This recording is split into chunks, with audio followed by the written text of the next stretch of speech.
Well, human beings, Power Gamer here, and I've been feeling very competitive lately, so it's time I challenge myself with the most competitive thing known to man. Gambling. One casino later. I'm broke, so I guess I'll just play some Super Smash Bros. Instead. Super Smash Bros. Melee. It's more than a game, it's a way of life. Easily the most beloved and iconic entry in the series, Super Smash Bros. Melee has wormed its way into the hearts of fans everywhere, which is impressive given how rushed it actually was. The game was once again directed by Masahiro Sakurai and developed by HAL Laboratory. Outlining began in May of 1999, only a few months after the first game released. It was one of the earliest titles worked on for the GameCube, so the team wanted to show just how much of an upgrade it was from the N64. The development for the game was done over the course of 13 months, which was much shorter than the last game had. While it was being made, the developers posted screenshots and information about the game on its official website to show what made it stand out from the first one and as a way to create hype for it. But this whole process was reportedly very stressful and very time-consuming. Sakurai described his lifestyle as very unhealthy and destructive at the time. As a result of this short window, some corners were cut and a few characters that were pitched weren't put in the game. It was first presented at E3 2001 with a playable demo, and that demo was expanded upon and shown off further at Space World. The game was released shortly after the GameCube's launch on November 21st, 2001 in Japan, December 3rd in North America, and May 2002 in Europe and Australia. It was a monster hit, selling even more copies than the first game with a whopping 7.41 million copies, making it the best-selling GameCube game ever made. And people went absolutely nuts for this game. At the time, everyone loved it, and ever since then, its popularity has only grown higher and higher. This is one of the biggest competition video games ever made. Tournaments are still being held all over the world to this day, and it's regarded by many as the best game in the entire Super Smash Bros. Series. This was actually the first Smash Bros. Game I ever played. I remember first trying it out at my high school's gaming club. Yes, we actually had that, and I distinctly remember winning my first ever match just because the other player died 2 seconds before I did. Now, while I have played this game before, I've never gone through and unlocked everything, so it's time I finally see if this game really holds up as much as people say it does.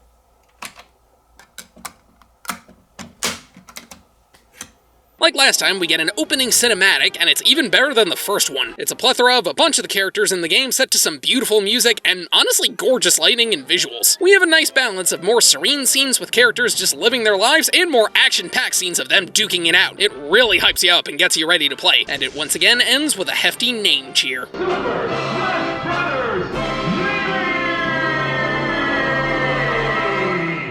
Right off the bat, we're free to hop into a variety of modes, and we actually have more than one single-player option in this game, but we'll get more into that later. As I'm sure those of you with eyes can tell, the graphics have gotten a major upgrade. Going from the N64 to the GameCube is staggering, and this game is the prime example of that. Sure, some of the characters are a little plasticky, but it overall looks great, especially the stages and the background elements. And once again, the soundtrack is fantastic, being filled with original pieces and classic tunes from other games. The biggest addition with this game, though, is the character roster. Right off the bat, we have more than the last game, and with the unlockables, there's more than double the amount of characters from previously, and by more, I mean exactly one more. Everyone from the last game returns, and they're all available right from the start except for Jigglypuff and Luigi. Those you have to unlock. For the other starting characters, we have Bowser and Peach from Mario, which are both great additions, Zelda from Legend of Zelda, who can transform into her alter ego Sheik, which gives her a completely different moveset, another awesome addition, and the last starting character is actually a pair, the Ice Climbers from Ice Climber, an old NES game. The other characters you have to unlock. We have Dr. Mario from Mario Added, which I think is kind of a weird choice, but whatever. Young Link and Ganondorf from Zelda, one of which is an awesome addition, the other is a question mark. Mewtwo and Pichu from Pokemon, second verse, same as the first. And Falco from Star Fox is the last one from a franchise already in the game. But along with the Ice Climbers, we have some brand new representation. Marth and Roy from Fire Emblem are here, which is interesting because the series was only released in Japan at the time, and this game helped convince Nintendo to bring the series to the West. Plus, Fire Emblem characters would become a staple of the Smash Bros. Series, much to the fans' dismay. And finally, Mr. Game & Watch from the Game & Watch handheld series.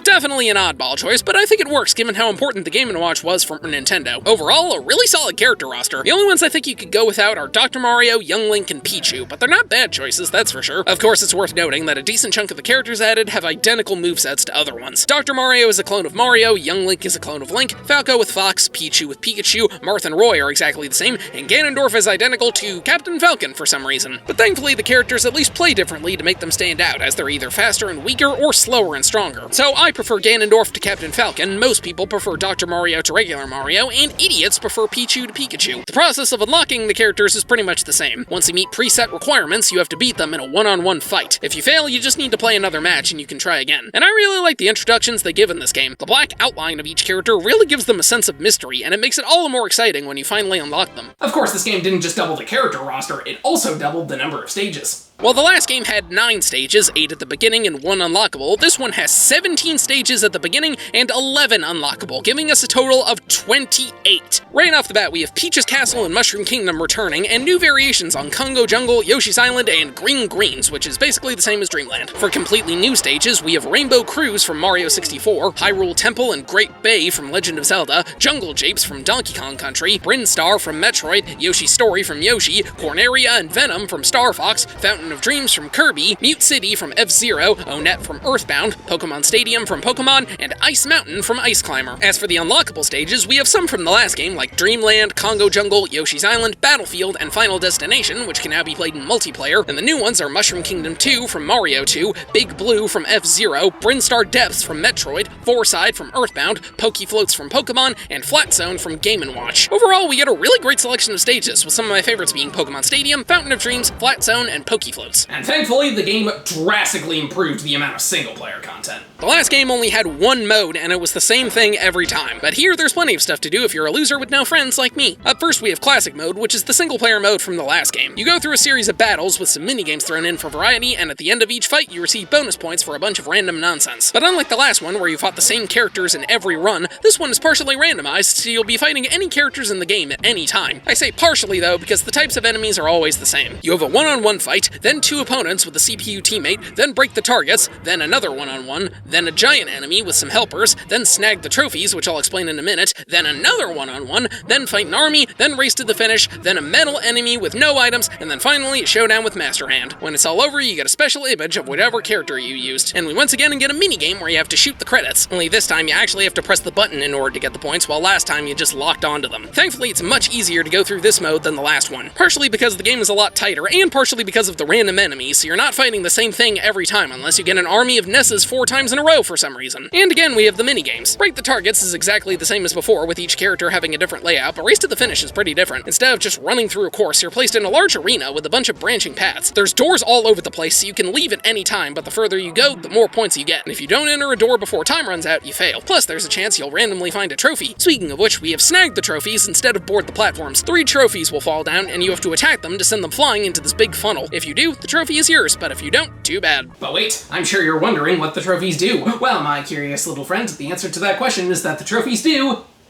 pretty much nothing. Trophies are the main collectible for this game. They're just 3D models of all the characters in the game, as well as a bunch of other characters from different Nintendo properties. They don't actually do anything, they're purely a bragging right, but that doesn't matter, since they're a neat thing to collect. It's cool seeing all these characters represented, and they even give you some information on them, so it can be a great introduction to the characters you've never heard of. As stated, you can get them in Classic Mode, but the easiest way to get them is in the lottery. You get coins for going through the single-player modes, and you can spend them on this capsule machine to get a trophy. But you can and will get duplicates, so the more you collect, the more money you have to insert to try and actually get new ones. Every fighter has at least 3 separate trophies that you get for beating Classic Mode with them, beating Adventure Mode with them, and beating All-Star Mode with them. Adventure Mode places you in a series of stages where you have to complete challenges and then fight an enemy. You fight every character that's unlocked from the start and go through a lot of Nintendo's major franchises, which is really cool. The only downside is it's very clear some franchises get more love than others. Stage 1 is a Mario-type platformer where you just need to reach the end while jumping on enemies and fighting some Yoshis. Then you fight Mario and Peach on Peach's Castle unless you meet a certain requirement to fight Luigi instead of Mario. Stage 2, you fight 2 tiny Donkey Kongs on Congo Jungle and then a giant one on Jungle Japes. Stage 3, you go through an underground maze inspired by Zelda and have to find the Triforce, but if you find a sword, you need to fight Link. After getting the Triforce, you fight Zelda on Hyrule Temple. Stage 4, you fight Samus on Bryn Star and then have to escape before the timer hits 0. Stage 5, you head to Planet Popstar and fight Kirby on Green Greens, and then fight an army of Kirbys that all have different copy abilities. Stage 6, you fight Fox on Corneria, and then fight him again, but at a slightly higher difficulty. Stage 7, you fight a bunch of Pikachus, Pichus and Jigglypuffs on Pokemon Stadium. Stage 8, you have to run through an F-Zero racetrack and reach the end before time runs out while cars try to make you into roadkill, and then fight Captain Falcon on Mute City. Stage 9, you fight 3 Nesses on Onett. Stage 10, you fight the Ice Climbers on Ice Mountain. Stage 11, you knock out a bunch of Wire Fighters on Battlefield and then duel Metal Mario. And then Stage 12 is a showdown with Bowser on Final Destination. Adventure mode is fun, but it's kinda disappointing since it starts out really unique and then becomes more and more generic. Mario, Zelda, and F-Zero are really unique, while Kirby, Pokemon, and Earthbound are completely uninteresting. It only takes about 15 to 30 minutes to play through, so it's a solid distraction, but nothing great. Now, All-Star mode is unlocked after you unlock every character. You're placed in a marathon where you have to defeat every fighter in the entire game, and your health isn't restored in between fights. You have 3 heart containers to fully restore your health, and you have to be wise about when to use them. You can continue if you die, like in the other modes, but doing that loses you a bunch of coins. If you think adventure mode is too much of a time sink though, then might I suggest multi-man melee? This is a mode where you're placed on the battlefield stage and have to knock out an army of wire fighters. They're basically the same thing as the polygon fighters from the last game. The amount you have to fight is determined by which setting you select. 10-man melee has you fight 10 of them, 100-man melee has you fight 100 of them, 3-minute melee has an infinite amount for 3 minutes,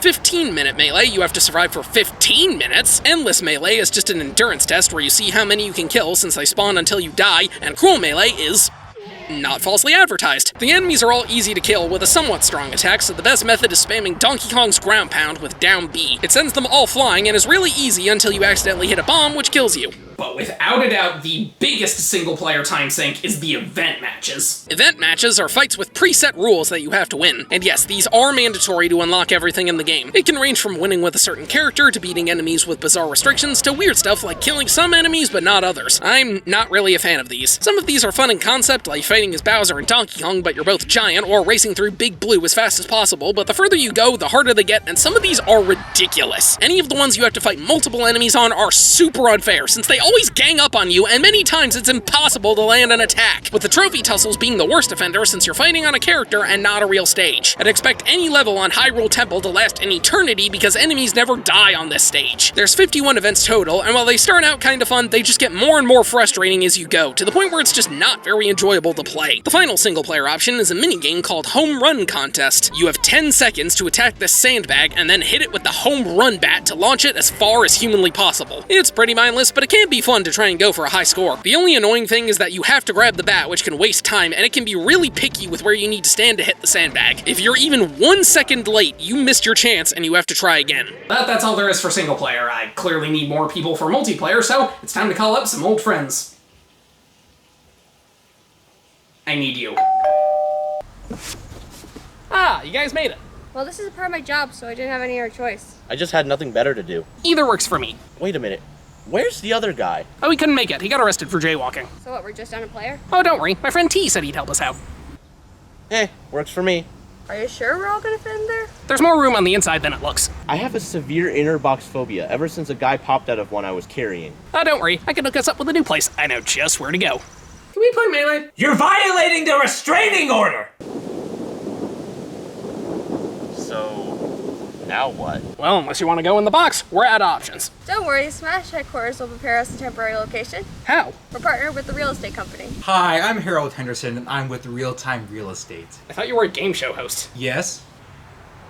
Anyway, Miss Toll informed me that you needed a place to smash. That is correct.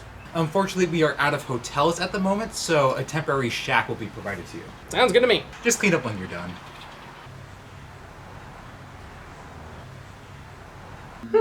Nice place. Yeah, this will be serviceable. It's got everything we need. Futon, bumper pool, loft, jukebox that doesn't work, pinball that doesn't work, and a high-quality television. Wait, weren't you just... What? Never mind. Alright, let's do this! Once again, multiplayer is where this game really shines, and it gives me an excuse to talk about the actual gameplay. I've kind of been glossing over that. Like the first game, you have a variety of attacks done by hitting buttons while holding the joystick in certain directions, and your goal is to knock the opponent off the stage by increasing their percentage meter. Now, did they improve on this? Is it significantly better than before? Does this game trump the first one in every possible way? Well? Yes! I thought that'd be obvious.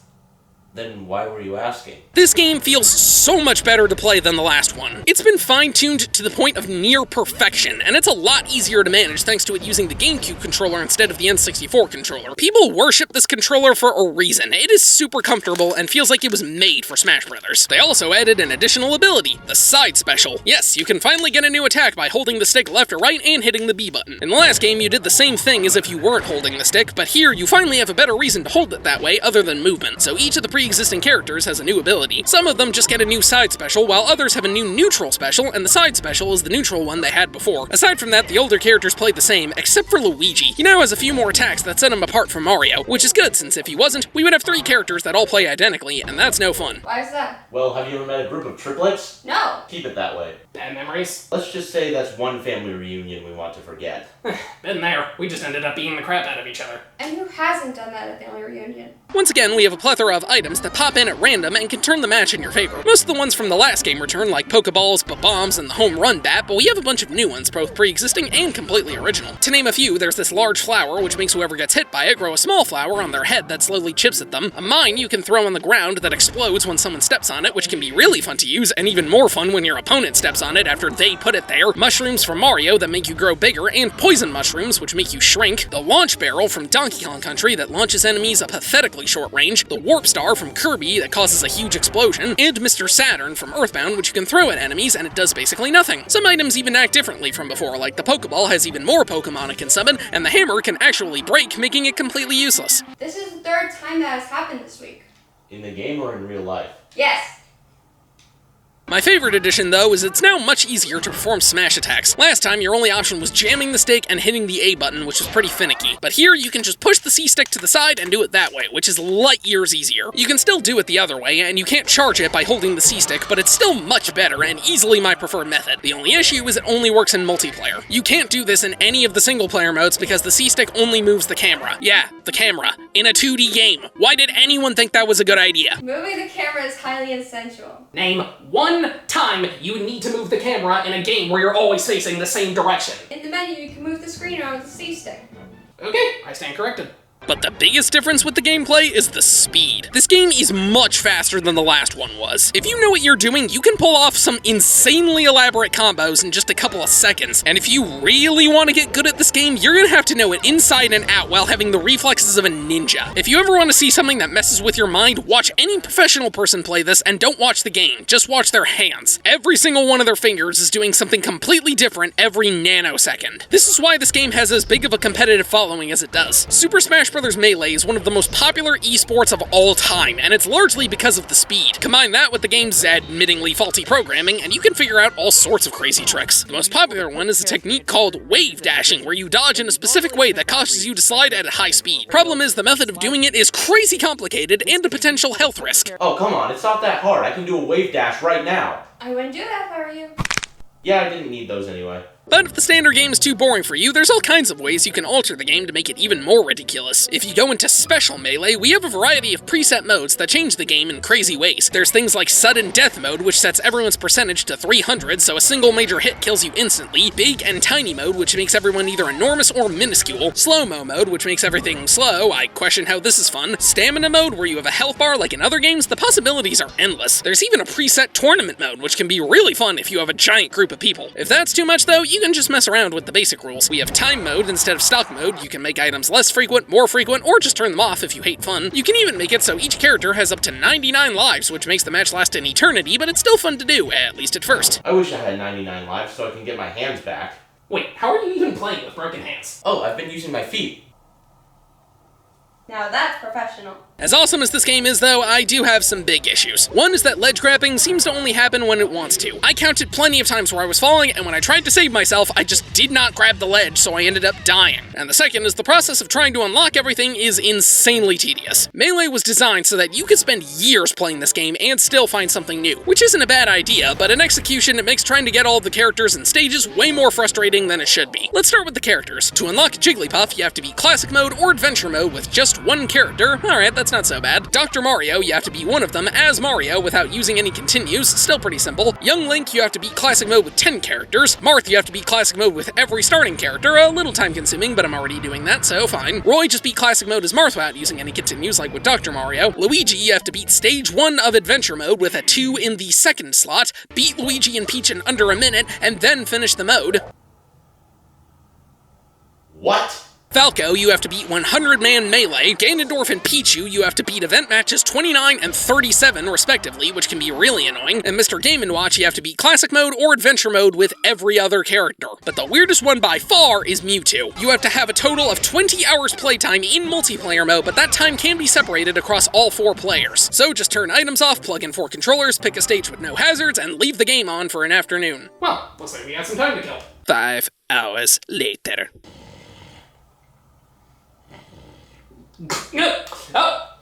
Hey, we got him. Oh, sweet. Aw, I was dreaming I was in Tijuana. You say that like it's a good thing. But the stages are even more ridiculous. Battlefield, you have to beat All-Star Mode, which isn't that bad. Flat Zone, you have to beat Classic Mode with Mr. Game & Watch, which also isn't that bad. To get Brinstar Depths, Force Side, Big Blue, and Pokefloats, you have to play a grand total of 200 versus matches. To unlock Mushroom Kingdom 2, you need to get the Birdo Trophy, which is completely luck-based. For Dreamland, you have to break the targets with all 25 characters, which isn't awful, but it takes a while. Past Yoshi's Island, you have to hit the sandbag over 1,300 feet in home run contest. Final Destination, you have to beat all 51 events, which is just miserable since most of these events are absolutely brutal. But the worst is past Congo Jungle, where you have to survive the entirety of the 15-minute melee, which takes eons to do. Oh, I'm glad you did all that stuff before we got here. I'm not. If you didn't, I would have been able to charge you more. I think I can live with that. But even with all that stuff, this game is still a blast. There are some phenomenal multiplayer games out there, but very few can match how much fun it is to mess around with your friends in Super Smash Bros. Melee. If you thought the last game got crazy, this one is out of control, even in the single-player modes. I've had games where you win in 5 seconds, had multiple CPU characters kill themselves, had a match go completely in someone's favor due to the stage hazards, and this absolutely amazing freeze frame. Plus, the characters slamming into the screen when they go flying will never not be funny. And my favorite character is still Ness. I love him even more in this game than I did in the last one. Mario, Kirby, and Pikachu were still great, and my favorite new characters are Ganondorf, Peach, and Mr. Game & Watch just for the novelty. And that is about all there is for Melee. Wait, aren't you forgetting something? No, I don't think so. What about the secret boss? Oh, right. Event 50 has you fight both Master Hand and Crazy Hand, his left-hand man. And Event 51, you have to fight Giga Bowser, which is a significantly stronger and scarier version of him. You can encounter him in Adventure Mode if you reach the end in under 18 minutes, but I didn't feel like doing that. But isn't that cheating? Nope, I beat him in the event, so that means I still beat him. I guess that's fair. I don't know. I don't think that counts. Don't give me that look, T. And look, I got the alternate menu theme you get for unlocking everything in the game, so I'm done. Should I put this on your tab, Mr. 310? My name's Aidan. Perfect. Now I'll have a name to add to your bill. Oh, yeah, T said he'll cover that. Well, if you insist. Well, that's some very harsh language coming from a golf ball. Oh, looks like time's up. Wait, what? Yeah, we only had this place for 10 minutes. How did we get out here?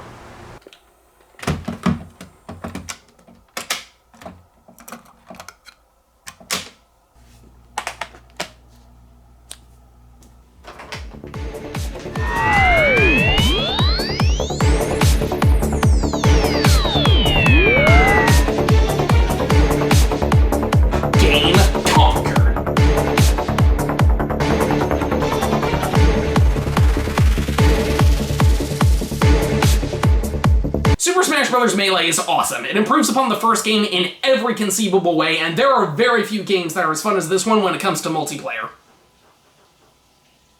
But I think the single-player content is really unforgiving. The process of trying to unlock all the characters and stages, especially with the event matches, can be absolutely soul-crushing, and I don't know if I can recommend it, which is an issue because that means you'd be missing out on a lot of the game's content. At the very least, if you're gonna unlock everything in the game, take your time, pace yourself, don't try to unlock it all in one go, give yourself some breaks, especially with the event matches, because a decent amount of them are absolutely horrible. I know for a fact I am never playing those again.